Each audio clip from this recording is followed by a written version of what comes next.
देखो, आज तुम लोग ध्यान से सुनना, फिर नोट करते रहना आराम से। देखो, हम लोगों को जो पढ़ना है वो आज का टॉपिक है स्केलिंग। स्केलिंग क्या होता है, बहुत ध्यान से समझो। स्केलिंग का मीनिंग और स्केलिंग क्या है उसको भी समझो। देखो, स्केलिंग का मीनिंग क्या होता है, साइज में changes. Changes in size is called scaling. क्या लिख सकते हैं कि चेंजेस इन साइज। तो साइज में चेंजेस ही हमारे पास क्या है, स्केलिंग। कैसे, मान लीजिए ये एक कोऑर्डिनेट प्लेन है। कोऑर्डिनेट प्लेन, इस कोऑर्डिनेट प्लेन में ये आपके पास एक डायग्राम बना हुआ, ये एक डायग्राम बना। अब इस डायग्राम में आपने क्या किया है, सिर्फ इस डायग्राम को पकड़ के यहाँ से ये इस तरीके से इंक्रीज कर दिया। तो आपने डायग्राम में क्या किया है, हॉरिजॉन्टली चेंज किया डायग्राम। ये ओरिजिनल है और ये आफ्टर स्केल। तो आपने डायग्राम में क्या किया है, सिर्फ एक्स कोऑर्डिनेट में चेंज किया। तो इसको हम क्या बोलेंगे, changes in x coordinate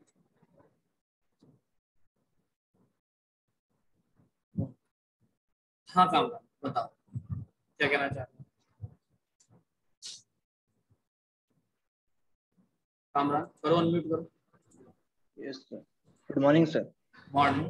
sir मैं बोल रहा हूँ जो आपने फॉर्मूला लिखा है ना वो थोड़ा सा मिसमैच हो रहा है। कौन सा फॉर्म?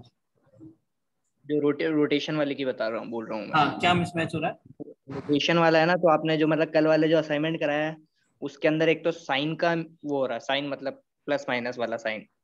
हाँ एक तो वो हो रहा है, और दूसरा आपने जो पिछली या परसों की वीडियो है ना उसके अंदर लास्ट के अंदर +1 लिखवा रखा है, -h cos θ + k sin θ +1 लिखवा रखा है हाँ, फॉर्मूले के अंदर। फॉर्मूले और आपने जो फॉर्मूले में, और जो कल करा रखे ना उसके अंदर आपने नहीं, वो +h एच कर। और के ही आएगा, वो वन नहीं आता, वो एच और के ही आता है उसका।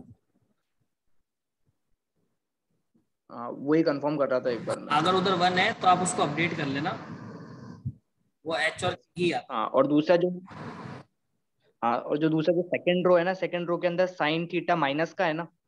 हाँ, ये माइनस का या प्लस का है? सेकंड रो जो में फर्स्ट सेकंड रो वाला है, जो है वो माइनस का साइन थीटा है। हाँ, तो आपने जो पिछली वाली वीडियोस के अंदर प्लस का लिखवा रखा है, और जो जो नोट्स है ना उसके अंदर भी प्लस का ही है। एक मिनट, अपन इसको कंफर्म कर लेते हैं। देखो, फॉर्मूला जो है वही है, जो भी फॉर्मूला हो।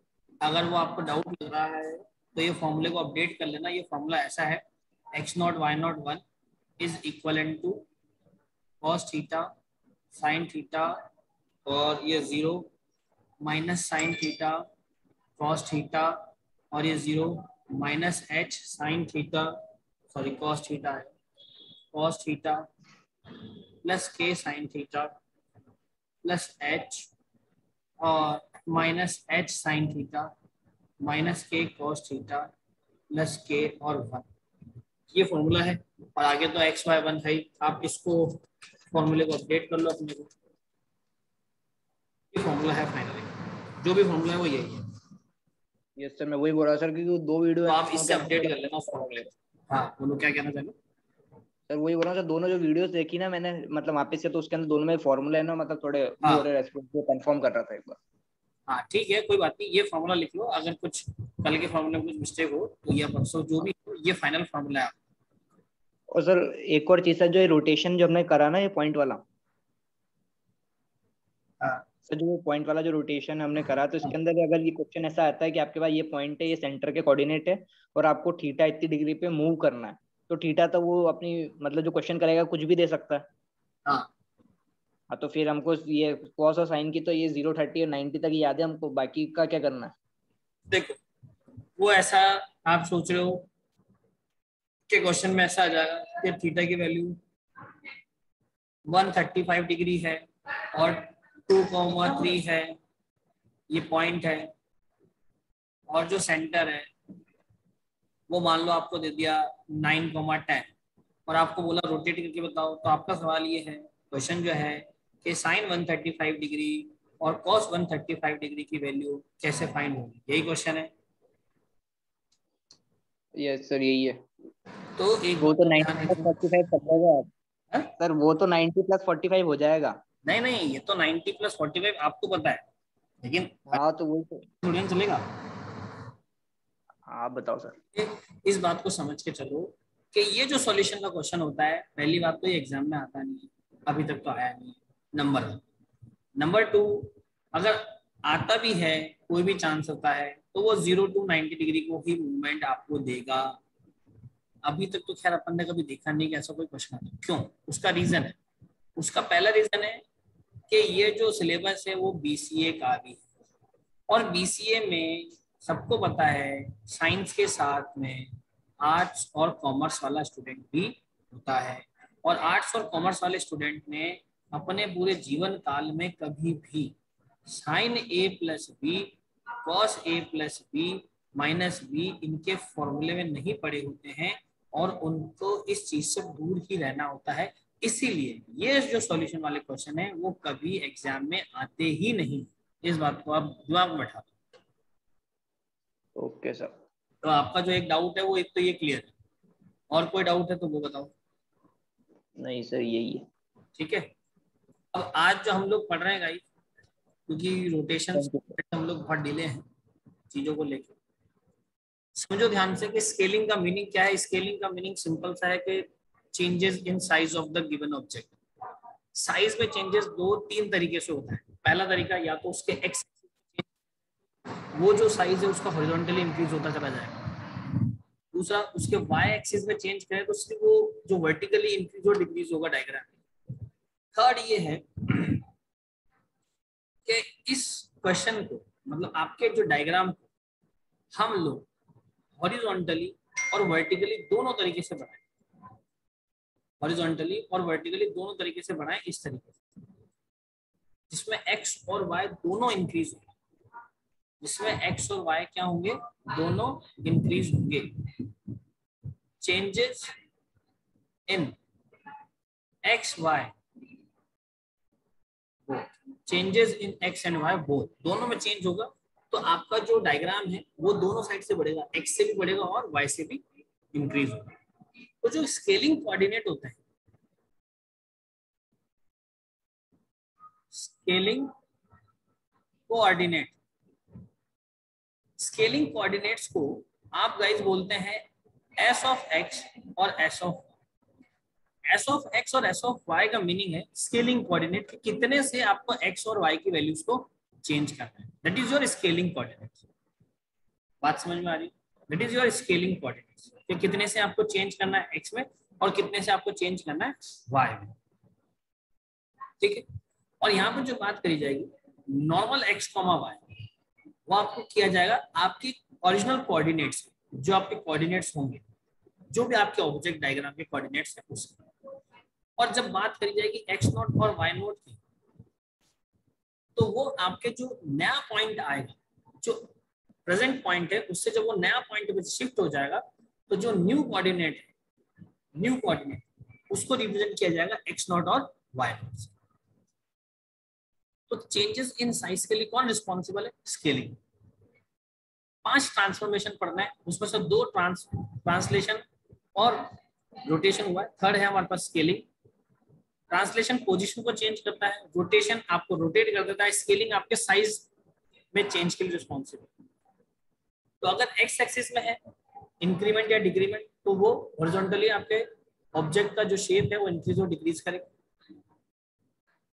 एक एग्जांपल के लिए आप समझ सकते हैं, एग्जांपल के लिए मैं आपको समझा सकता हूँ। देखो, आपको एक एग्जांपल समझा देता हूँ रोटेशन।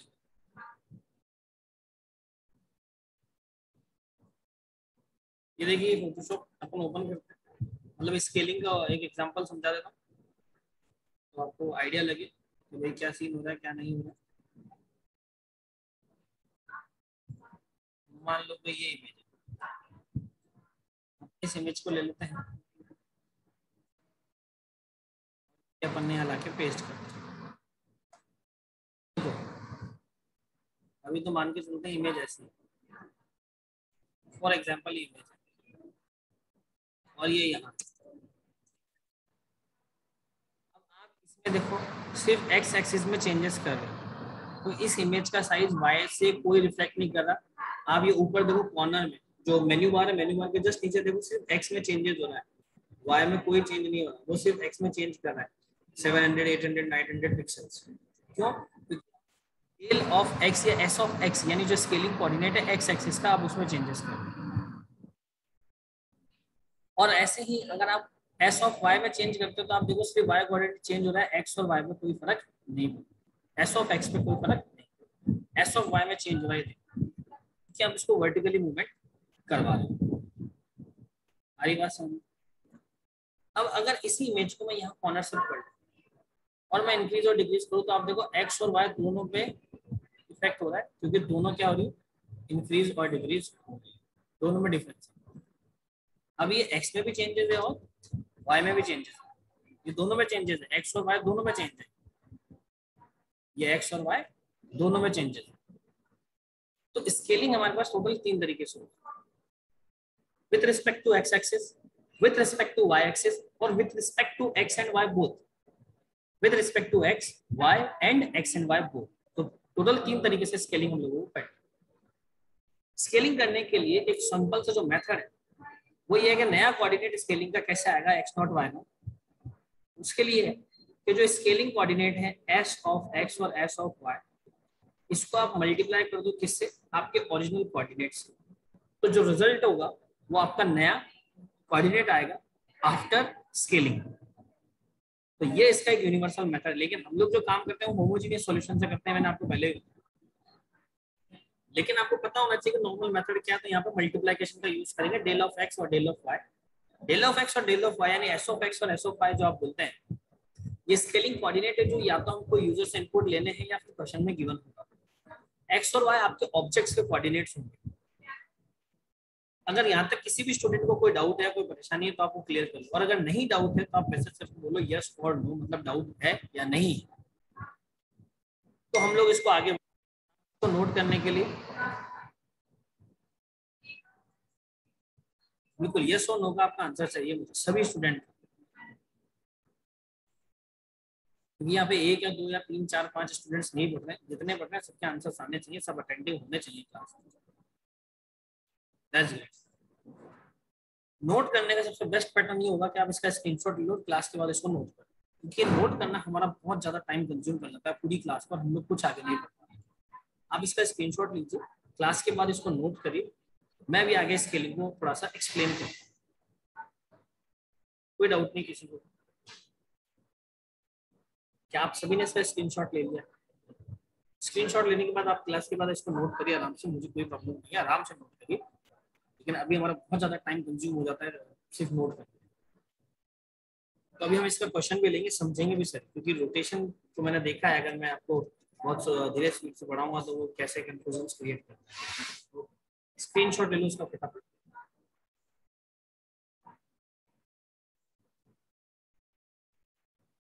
आई थिंक सो आपने ले लिया। देखिएगा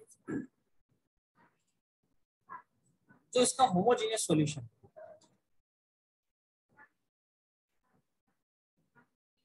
होमोजेनियस सॉल्यूशन का जो फॉर्मूला है वो फॉर्मूला क्या है, एक्स नॉट वाई नॉट और 1। और अब इस होमोजेनियस सॉल्यूशन की हेल्प से ही हम 1-2 क्वेश्चन अभी सॉल्व करेंगे और देखेंगे कि भाई हमारे जो आंसर्स हैं क्या वो आंसर सही हैं या नहीं। 0 डेल ऑफ एक्स और 0 0 डेल ऑफ वाई ऑफ 0, फिर से करेक्ट लिख देते हैं, और उसके बाद है minus H multiply del of X plus H और minus K multiply del of Y plus K इधर 1, मल्टीप्लाई बाय ये जितनी भी आपकी टर्म्स आने वाली है x1 y1 1 x2 y2 1 and up to so on, ये जितनी भी टर्म्स हो वो कोई मैटर नहीं करती। आप ध्यान से समझिएगा, एक एग्जाम्पल हम लोग लेते हैं और एग्जाम्पल को हम लोग समझने की कोशिश करते हैं कि भाई वो एग्जाम्पल किस तरीके से काम कर रहा है। ये होमोजेनियस सॉल्यूशन है जो हमको लिखना है। अब एग्जाम्पल, एक एग्जाम्पल मैंने लिया, इस एग्जाम्पल के लिए मैंने कोऑर्डिनेट प्लेन बनाया। इस कोऑर्डिनेट प्लेन में एक छोटा सा ये जो रेक्टेंगल है वो हमने बना दिया। इसके कोऑर्डिनेट मैंने लिखे 2,3, इसके कोऑर्डिनेट लिखे 5,3। ये जो कोऑर्डिनेट हो गए वो हो गए 5,5 और ये जो कोऑर्डिनेट हो गए 2,5। वैल्यूज हैं A, B, C और D। अब मुझे इसको स्केल करना है, मुझे इसकी स्केलिंग करनी है।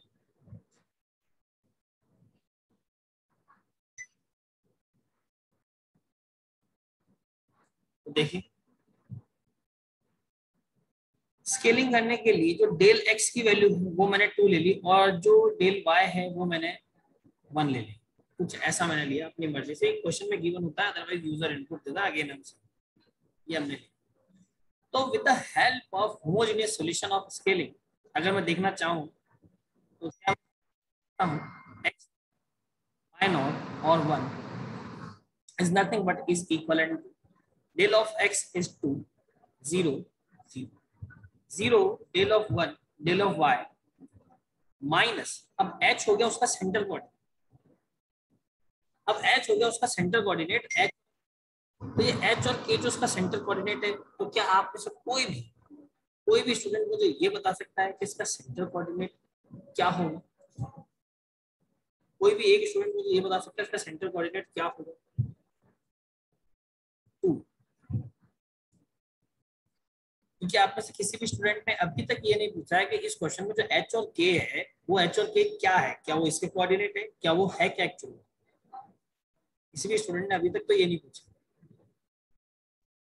मेरे को लगता है पूरी क्लास में बहुत सारे ऐसे स्टूडेंट्स हैं जो आई थिंक सब ध्यान भी नहीं दे रहे। तो 1 सितंबर को कॉलेज ओपन हो ही रहा है। फॉर्मूला ही क्या है, फॉर्मूला क्या लिखा है सामने, क्या होगा फॉर्मूला बताओ? होमोजेनियस सॉल्यूशन अगर आपके सामने लिखा है उसका मतलब यही फॉर्मूले से हम लोग सॉल्व कर रहे हैं ना। और जब फॉर्मूला लिखा है और फॉर्मूले में h और k लिखा है और आपको नहीं समझ में आया किसी स्टूडेंट को, तो उसको पूछना चाहिए कि ये h और k की वैल्यू क्या है। यार हम लोग मजे में पढ़ रहे चीजें। Very good Jasprit, Tushar, very good. मजे में तो पढ़ नहीं रहे ना, चीजें समझ में आनी चाहिए, वरना एग्जाम में क्या लिख के आओ।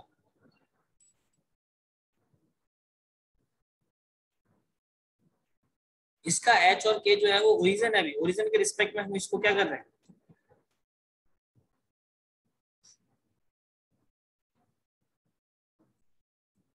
जीरो और 1 कैसे होंगे? यस लव कुमार वैष्णव, करो अनम्यूट।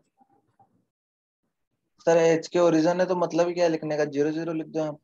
हाँ, एच और के की वैल्यू 0 ही है तो डायरेक्ट 0 लिख दो। h और k हमेशा 0 है। हमेशा ओरिजिन ही रहेगा या फिर नहीं, ये कभी डिपेंड करता है हम लोग सेंटर के कोऑर्डिनेट क्या दे रहे हैं। तो अगर अभी हम लोग सेंटर 0,0 लेके बात कर रहे हैं हाँ सर, तो हमारे h और k की वैल्यू 0 है। अदरवाइज ये भी यूजर से इनपुट लेना पड़ेगा आपको कि किसके रिस्पेक्ट में, किस कोऑर्डिनेट के रिस्पेक्ट में उसको रोटेट करना है या इसको स्केल करना है, उसको रिफ्लेक्ट करना है। सर स्केलिंग में तो सेंटर कैसे क्या वर्क करेगा? भाई स्केलिंग में क्यों नहीं करना? जैसे किसी एक पॉइंट को पकड़ के तो इंक्रीज और डिक्रीज करेगा, तो किसके रिस्पेक्ट में इंक्रीज और डिक्रीज करेगा उसके लिए हमारे को सेंटर कोऑर्डिनेट लेना बहुत जरूरी है। तो अभी जैसे अगर मैं h और k की वैल्यू 0 लेके काम कर रहा हूँ तो आपको पता है यहाँ पे फिर माइनस लगाने की जरूरत नहीं है, मुझे माइनस लगाने की जरूरत नहीं है, ये डायरेक्ट मैं 0 लिख सकता हूँ। हाँ यहाँ तो वैल्यू 0 0 हो ये जाएगी। 0 0 1 हो जाएगा। हाँ सर, और क्योंकि मुझे मल्टीप्लाई करना है तो यहाँ पे जो a कोऑर्डिनेट है वो है 2 3 1 और b 5 3 1 5 5 1 और d 2 5 1। It is your the coordinates of the given vertices. आगे इसको समझें, अगर मैं सॉल्व करना चाहूँ तो मल्टीप्लाई करने का कॉन्सेप्ट आपको पता है कि भैया इस चीज की तो मुझे रो लेनी है और इसका मुझे कॉलम लेना है। तो अगर मैं मल्टीप्लाई करना चाहूँ तो मल्टीप्लाई करने का कॉन्सेप्ट होता है कि पहले हर रो का एक एलिमेंट उस कॉलम के एक एलिमेंट से मल्टीप्लाई होगा, फिर प्लस का साइन आएगा, उस रो का दूसरा एलिमेंट उस कॉलम के दूसरे एलिमेंट से मल्टीप्लाई होगा, फिर प्लस का साइन आएगा, उस रो का थर्ड एलिमेंट इस कॉलम के थर्ड एलिमेंट से मल्टीप्लाई होगा, फिर प्लस का साइन आएगा। तो ये 2 into 2 plus 0 into 3 plus 0 into 1 आएगा। ये फर्स्ट रो और फर्स्ट कॉलम का जो पार्ट है वो ओवर हुआ।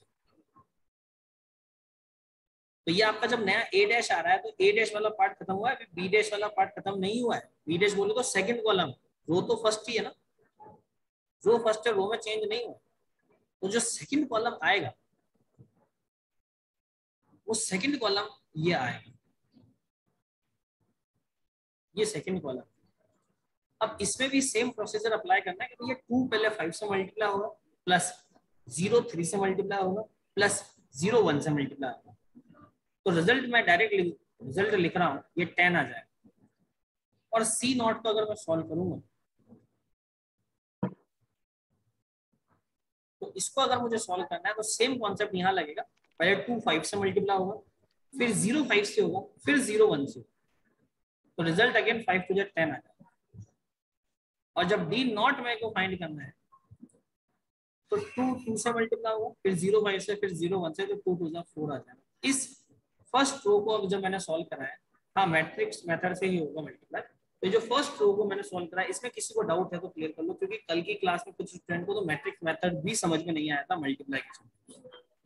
तो इसलिए मैंने एक एक चीज कर ली, क्योंकि दिक्कत क्या आती है कि जब मैं पढ़ाता हूँ ना तो 50 बच्चों में से 30 बच्चों का तो दिमाग बिल्कुल सही ठिकाने पर चलता है, उनको कोई टेंशन होती नहीं। लेकिन जो 20 बच्चे होते हैं ना, उनकी आदत क्या होती है कि उनको बोलना कुछ नहीं होता। और मैं बार बार बेवकूफों की जैसे चिल्ला के बोल रहा हूँ कि जब आपको ये कॉन्सेप्ट मैंने पहले बता दिया कि आपको आगे बहुत प्रॉब्लम आने वाली है, पहले ही मेरे से चीजें क्लियर कर लो, पहले मेरे से चीजें क्लियर कर लो, किसी की नींद खुलती नहीं है।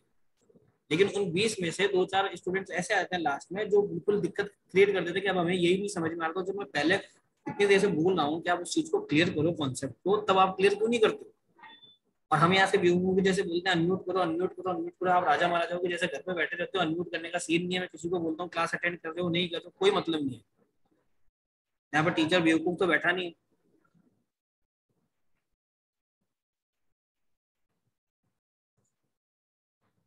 हाँ लव कुमार बैठा, बताओ कुछ पूछना है आपको? नहीं सर, वो तो पहले का ही है सर। यस प्रतीक। सर मुझे तो वो अब तक समझ में नहीं आया सर, जैसे रोटेशन के लिए तो कोई पॉइंट चाहिए था जिसके रिस्पेक्ट में अपन रोटेट कर रहे थे, लेकिन इसमें 0 0 कैसे काम है? सुनो मैं बताऊँ मेरी बात। जैसे ये है ठीक, अब मेरे को इसको स्केल करना है, मतलब इसकी साइज को इंक्रीज और डिक्रीज करना है, तो मैं किसके रिस्पेक्ट में करूंगा? कोई तो एक पॉइंट ऐसा होगा जो फिक्स होगा, चाहे वो ये पॉइंट हो। अब ये पॉइंट है तो मैं जब इधर बढ़ा रहा हूँ तो इधर बढ़ रहा है, ये कौन बताएगा? वो की एक्सिस बताएगी। तो एक्सिस शुरू कहाँ से हुई है, हम उसके सेंटर की बात करें, वो एक्सिस खत्म कहाँ पे हुई है उसकी बात करें, उसको हम लोग बोलेंगे सेंटर के जो आपकी जो पॉइंट्स घट रहे हैं और घट रहे हैं वो शुरू कहाँ से हुई है, तो बता पड़े। तो जैसे आप तो जैसे ये रेक्टेंगल है, तो सर अपने पास अगर मतलब बॉटम में उसको इसकी लेंथ इंक्रीज करनी है तो सर है ना अपने पास 2 3 और 5 5 देखो मैं आपको थोड़ा सा एग्जांपल सिंपल देता हूँ, आप सिंपल इसके कोऑर्डिनेट अगर चेंज हो जाएंगे तो वो अपने आप उसकी लेंथ चेंज हो जाएगी। बिल्कुल आपकी बात सही है, लेकिन मैं आपको जो समझाना चाह रहा हूँ ना, आप उसको एक बार मेरी बात को थोड़ा सा गौर करके समझने की कोशिश करना, नहीं समझ मेरे को बताना, मैं वापस समझाना। जैसे मान के चलो ये जो है ये एक आपके कंप्यूटर की स्क्रीन, ठीक, ये कंप्यूटर। Yes sir. अब आपका जो ऑब्जेक्ट है वो इधर है, आप इसको इंक्रीज तो एक्स एक्सिस से तो वो इंक्रीज हो रहा है, तो ऑब्वियस सी बात है कोऑर्डिनेट पे भी इंक्रीमेंट और डिक्रीमेंट होगा। तो यस सर। इसकी वैल्यू यहाँ पे मान लो 2 होगी, 2 3 4 5 6 7 8 9 10 ऐसे बढ़ेगी।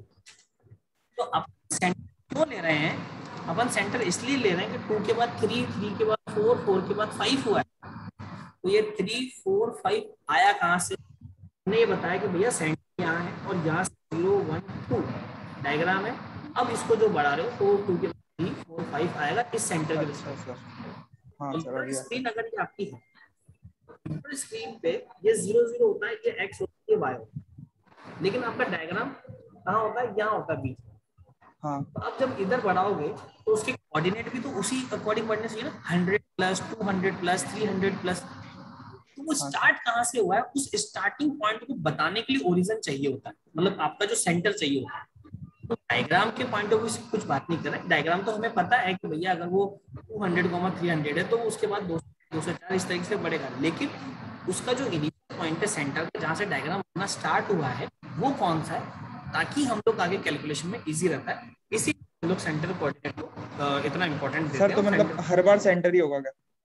सेंटर कुछ भी हो सकता है, कुछ 0 0 जरूरी नहीं है, कुछ भी हो सकता है। जहां से आपका डायग्राम स्टार्ट होता है वो ही सेंटर हो सकता है। जैसे आपका सर 2,3 से मेरा डायग्राम हो रहा है, यही मेरा सेंटर है, इसी के रिस्पेक्ट में मुझे इंक्रीज और डिक्रीज करना है। तो एच अच्छा मतलब सर ऐसे बोला अगर 5 का इंक्रीमेंट है, 5 मतलब एक्स एक्सेस से 5 का इंक्रीमेंट है, तो वो 0 से है या फिर 2 से है? बिल्कुल वो भी बिल्कुल, अब आप समझो, बिल्कुल अब आप समझो कि अपन क्या बोलना चाह रहे हैं। तो वो हाँ 0 सर। से 5 का इंक्रीमेंट करना है या 2 से 5 का इंक्रीमेंट करना है, अपन उसको डिसाइड कर रहे हैं। अच्छा बोले तो अपन वहां से इंक्रीमेंट इसका करके चल रहे हैं। Okay sir. Clear? Yes sir. और किसी को कोई डाउट है? ये जितने स्टूडेंट आपके अभी प्रेजेंट दिख रहे हैं ना, और जो एब्सेंट है आप उनको बता देना बड़े प्यार से। ये जितने स्टूडेंट प्रेजेंट है मैं इन सबको अटेंडेंस नोट करता हूँ डेली। स्टूडेंट प्रेजेंट है, सिर्फ यही वो स्टूडेंट होंगे जिनको मैं डाउट्स बताऊंगा ऑफलाइन क्लासेस में। अगर एक भी 40 स्टूडेंट अभी प्रेजेंट है तो 41 भी आगे अगर किसी ने डाउट पूछ लिया ना, उनको बता देना कि गलती मत करना। हाँ कामरान बताओ। सर मैं पूछा था जो ये SX और SY को थोड़ा सा आप कामरान डिफाइन करेंगे। तुम्हारी वॉइस प्रॉपर नहीं आ रही है, एक बार वापस बताओ। तो जो SX और ये SY है ना, हाँ इसको आप थोड़ा डिफाइन करोगे। जैसे उस फर्स्ट जो हमने ट्रांसलेशन पढ़ा उसमें TX तो हो गया, चलो डिस्टेंस। रोटेशन में मैं पढ़ लिया थीटा, थीटा हो गया कि वो कितना मूव कर रहा है उतना डिग्री। तो जैसे SX एग्जैक्टली क्या होगा? एस एक्स और एस वाई है। एस एक्स का मतलब है कि उसको हॉरिजॉन्टली कितना बड़ा करना चाहते हो, एस वाई का मतलब है वर्टिकली कितना बड़ा करना चाहते हो। तो जब एस एक्स और एस वाई दोनों में वैल्यू आ जाएगी तो वो डायगनली कितना बड़ा होना है वो आपको डिपेंड करता है। एस एक्स में आपने 0 दे दिया और एस वाई में 2 दे दिया, तो क्या हुआ, एक्स में तो बड़ा करना नहीं, सिर्फ वाई में उसको बढ़ाना है, वर्टिकली बढ़ाना है। आपने एस वाई में 0 दे दिया और एस एक्स में 2 दे दिया, तो इसका मतलब ऊपर नहीं ले जाना है, अब इधर इधर बढ़ाना है, उसको एक्स एक्सिस में बढ़ाना है। अभी अपन ने जो क्वेश्चन लिया वो एक्स में भी बढ़ेगा 2 हिस्सा और वाई में बढ़ेगा 1 हिस्सा, ठीक है। तो अगर वो स्क्वायर है तो वो रेक्टेंगल बन जाएगा बाद में, ऐसा मेरा क्वेश्चन है, इसका मीनिंग ये है। सर हाँ फिगर सेम रहने वाला है मतलब? हाँ, फिगर सेम रहने वाला है, बस उसको स्ट्रेच कर रहा है हमने वो एक्स बस एक्सिस वो के थ्रू। चेंजेस आपको दिख जाएंगे भाई, ये चेंज। हाँ सर वही पूछ रहा था कि स्केलिंग का मतलब वो स्ट्रेचिंग करना ही है ना लगभग। बिल्कुल बिल्कुल वही है स्ट्रेचिंग, तो उसको तो सर उसमें अगर स्ट्रेचिंग कर रहे हैं अपन, तो अगर मान लो हॉरिजॉन्टली करते हैं तो अपोजिट के ए और डी हैं वो तो स्टेबल, मतलब वो फिक्स रहने चाहिए। हाँ और अगर ऊपर करते हैं मतलब हॉरिजॉन्टली वर्टिकली दोनों, तो ए तो फिक्स रहना चाहिए मतलब। देखो समझो, अगर हम लोग हॉरिजॉन्टली कर रहे हैं तो ए और डी फिक्स रहेगा, बी और सी इंक्रीज होंगे। हाँ सर। तो सर और अगर इसमें वर्टिकली कर रहे हैं तो आपका ए और बी फिक्स रहना चाहिए और सी और डी आपका इंक्रीज होना चाहिए। और अगर डायगोनली कर रहे हो तो सिर्फ ए फिक्स रहेगा, बाकी सब इंक्रीज डिक्रीज होंगे। हाँ सर, तो फिर इसमें तो चारों ही वो चेंज हो गए। क्या कहना चाह रहे हो? इसमें तो सर चारों चेंज हो गए, कोई ना कोई तो फिक्स रहना ही चाहिए ना, स्ट्रेचिंग कर रहे हैं तो। वो मैं वही बता रहा हूँ, तो वो वापस वही बात है कि वो डिपेंड करता है कि आपका जो पॉइंट है, हाँ रेहान यही वैल्यू होगी, आपका जो पॉइंट है, जो सेंटर पॉइंट है, वो सेंटर पॉइंट क्या हो रहा है, अपन उस सेंटर पॉइंट के अकॉर्डिंग भी बात करें। आपका जो सेंटर पॉइंट है वो क्या हो रहा है, अपन वो भी बात करें, क्योंकि इसका जो नया पॉइंट आएंगे वो आपके सेंटर को भी तो डिफाइन कर रहे हैं। अगर आप चाहते हो कि एक पॉइंट हमारा साथ फिक्स ही रहना चाहिए, वो बढ़ना नहीं चाहिए, तो आप सेंटर फिर 2,3 को रखो। अभी जैसे आप डायगनली बढ़ाना चाहते हो तो आपका ए पॉइंट फिक्स रहना चाहिए, तो आप ए के रिस्पेक्ट में उसको बढ़ाओ, तो फिर जो सेंटर के कोऑर्डिनेट है एच कॉमा के, वो क्या हो जाएंगे उस केस में 2,3। ये क्लियर है लव कुमार वैष्णव? हाँ सर 2,3 से करके देखो ना ये क्वेश्चन सर। हाँ 2,3 से करके देखो, पॉइंट कोऑर्डिनेट आपके फिक्स भी तो होंगे।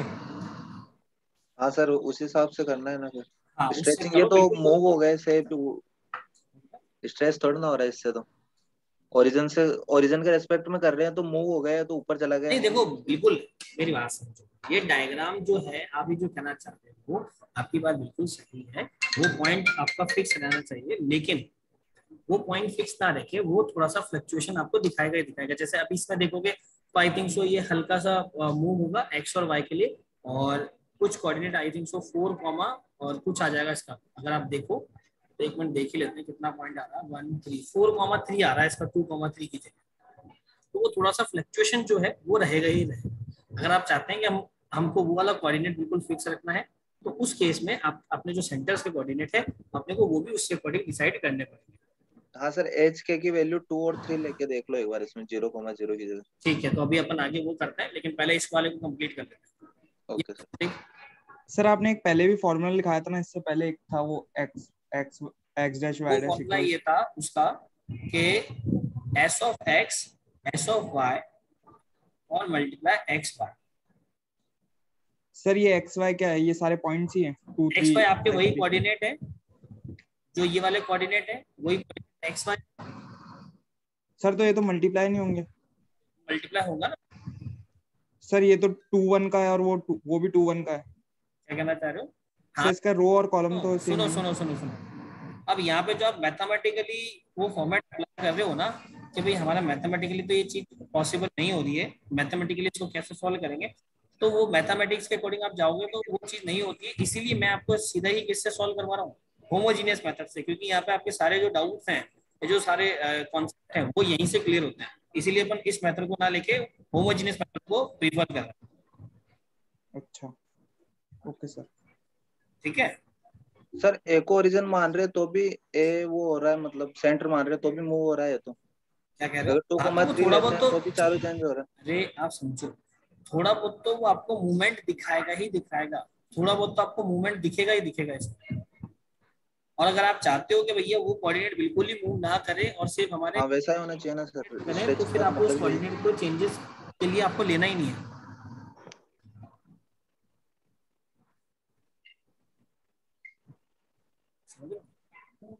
सर सर मैं बोल रहा हूँ कि जो 2D ट्रांसफॉर्मेशन है। Hello sir, sir voice clear है क्या? हाँ क्लियर है ना, बोलो आगे बोलो। मैं बोल रहा हूँ जो 2D ट्रांसफॉर्मेशन है, हम दो 2D ट्रांसफॉर्मेशन अगर एक साथ परफॉर्म करें तो वो हो जाएंगी क्या? दो कौन से? मान लो ट्रांसलेशन और रोटेशन ही कर लिया कि एक व्हील है जो घूमता घूमता आगे जाना चाहिए। क्या करना है, ट्रांसलेशन और? ट्रांसलेशन और रोटेशन दोनों साथ में करवाना है कि एक व्हील है हाँ वो जो घूमता घूमता आगे जाना चाहिए। हाँ, हाँ तो वो परफॉर्म हो सकते हैं क्या साथ में? देखो वो परफॉर्म होने के लिए वापस वो प्रोग्रामिंग वाला पार्ट आ जाता है कि आपको जो है एक लूप के अंदर ये सारा काम करना पड़ेगा, और जो जो पार्ट है वो आप ही को ये ध्यान रखना पड़ेगा कि पहले इस तरीके से रोटेट करे, फिर आगे जाए, फिर रोटेट करे, फिर आगे जाए, फिर रोटेट करे, फिर आगे जाए, फिर रोटेट करे। तो ये पार्ट पॉसिबल है, लेकिन उसके लिए आपका जो कॉन्सेप्ट है कोडिंग वाला वो पार्ट स्ट्रांग होना जरूरी है। ओके सर, ठीक मतलब है, पॉसिबल है, कर सकते हैं। पॉसिबल तो है। हम्म। ऐसा अपन ने ऑलरेडी किया ही है ना कि भाई 3-4 डिले के साथ में वो लाइंस ड्रॉ हो रही थी, तो वो एक साथ तो कहाँ आई थी, लेकिन एक ही लूप के अंदर जब अलग अलग कॉन्सेप्ट लगा के अपन ने काम किया तो वो आ ही रही थी ना, वो जो रेन वाला या वो अपन ने रिवर वाला किया था कॉन्सेप्ट। Yes sir yes. अब देखो गाइस, सेकंड रो के लिए पकड़ के चलो तो 0 को 2 से मल्टीप्लाई करो, 1 को 3 से करो और 0 को 1 से करो, तो ये आपके पास 3 आ जाएगा। मैं डायरेक्ट लिख रहा हूँ, पूरा सॉल्व नहीं कर रहा। और लास्ट वाली वैल्यूज हमेशा 1 1 1 होगी, इसमें अपने को सोचने की जरूरत नहीं। जब सेकंड रो को सेकंड से करोगे तो 5 0 0, 1 3 3 और 0 1 0, अगेन 5 5 आ जाएगा। एक्चुअल में ये आपका सॉल्यूशन रहेगा।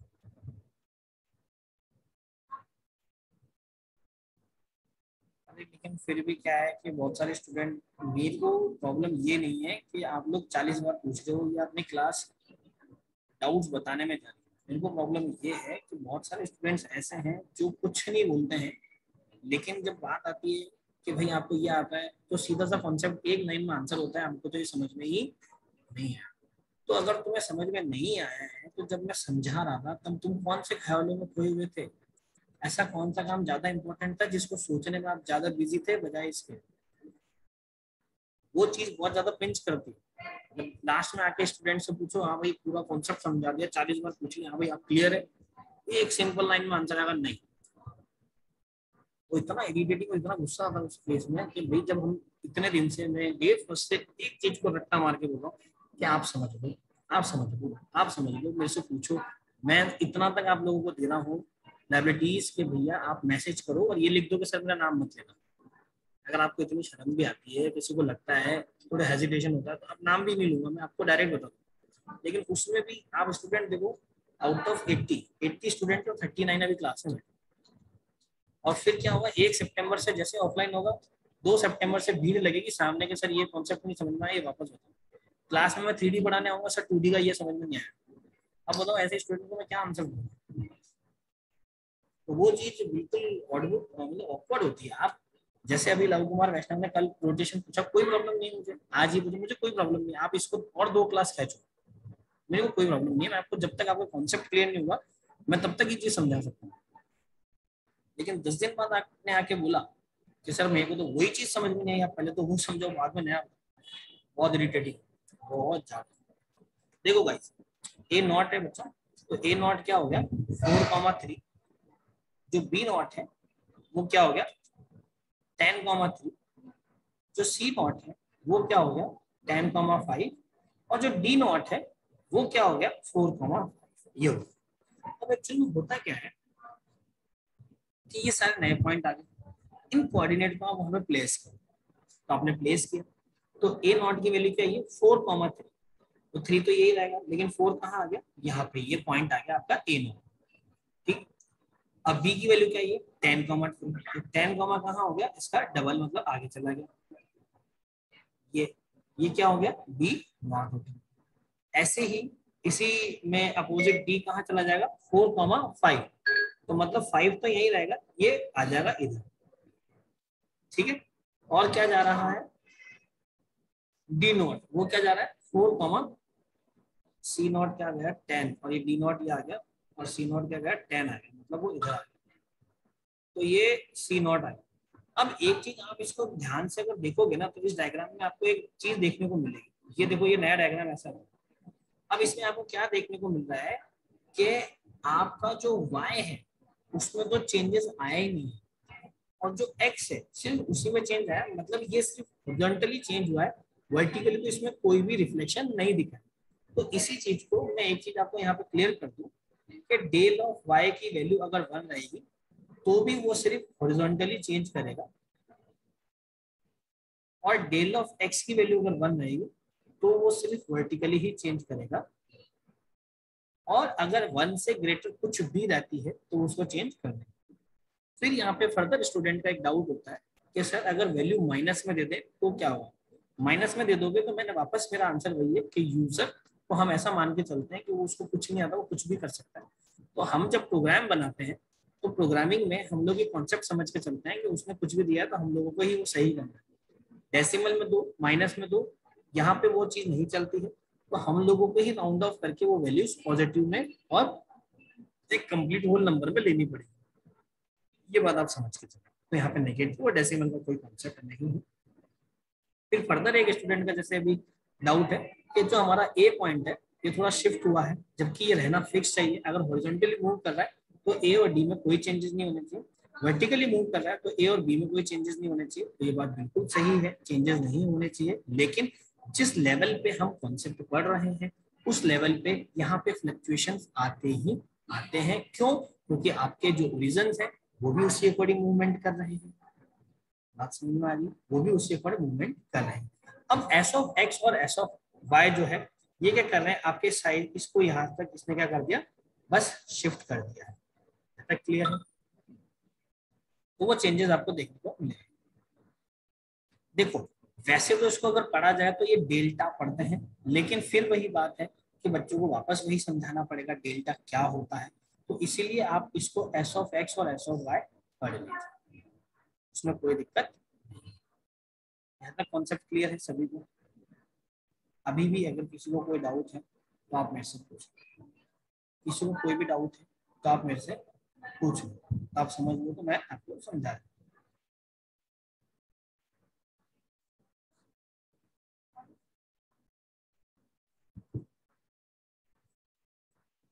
एक्चुअल में प्रोग्राम सभी का बनाना इजी है, वो शर्त ये है कि आपकी थोड़ी सी प्रैक्टिस हो। तो गाइस पहले इसका स्क्रीनशॉट ले लो आप, उसके बाद हम आगे की बात करें।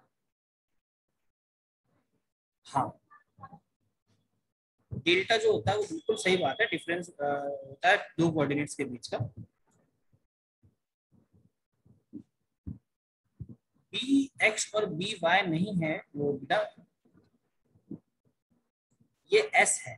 मतलब एक्चुअल में डेल्टा इस तरीके से बनता है, तो अपन इसको ऐसे लिख रहे हैं एस ऑफ एक्स। आप बोलो बी एक्स नहीं है, ये एस ऑफ एक्स है और एस ऑफ वाई है। ठीक, एस ऑफ एक्स और एस ऑफ वाई है, आप इसको समझिए। और फिर एक बात और समझो कि जो भी ट्रांसफॉर्मेशन अपन पढ़ रहे हैं, 5 तरीके के ट्रांसफॉर्मेशन पढ़ रहे हैं, तो सबका जो क्वेश्चन आता है वो थ्योरेटिकल क्वेश्चन आएगा। और थ्योरेटिकल क्वेश्चन में आपको इतना परेशान होने की जरूरत नहीं है। मेन आपकी जो स्किल्स होनी चाहिए, प्रोग्रामिंग स्किल्स पे कंसंट्रेशन आपका ज्यादा होना चाहिए, वो आपका स्ट्रॉन्ग होना पार्ट कंपल्सरी। ठीक है,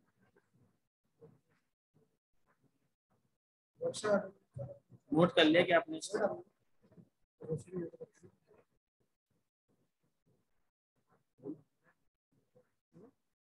ये नोट हो गया आपका सभी का, स्क्रीनशॉट ले लो। तो ये अपना स्केलिंग वाला पार्ट है, नोट्स ऑलरेडी आपके पास है, तो आप उसको स्केलिंग वहां से एक बार नोट कर लीजिए। कल हम लोग इसका रिफ्लेक्शन वाला पार्ट वेरी गुड। अगर देखो प्रोग्रामिंग में कहीं भी किसी को डाउट लगता है और आप मेहनत करते हो और आपको लगता है कि सर हम लोगों को नहीं समझ में आ रहा है, आप हेल्प